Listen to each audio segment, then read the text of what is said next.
"I think this is the best M car BMW has ever made," said Jeremy Clarkson about BMW M2.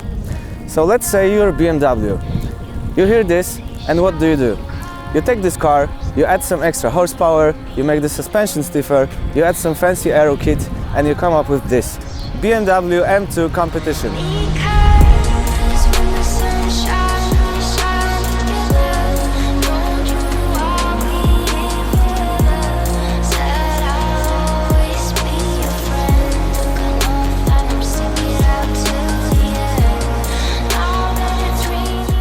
M2 Competition is powered by a 3-liter inline-6 engine known from BMW's M3 and M4.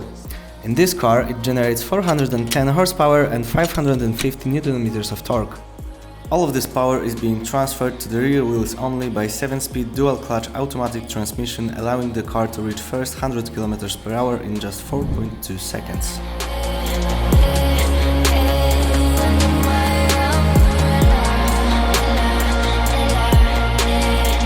But again, my favorite take is from behind.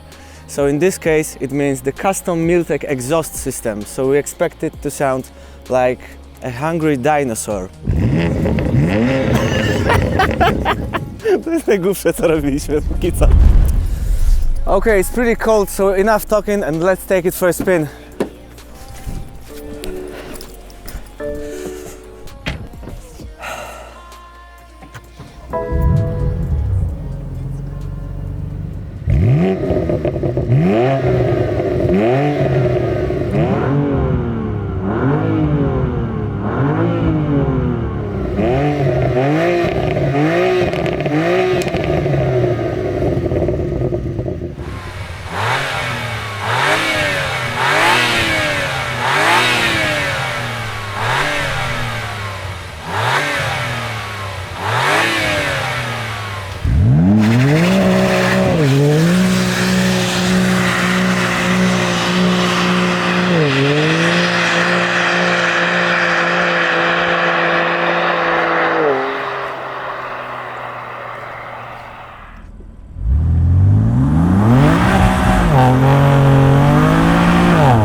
Okay, so that's it for today. Please let us know in the comment section below which part of this video you enjoyed the most, so we know what to focus on in the future. Drive safe!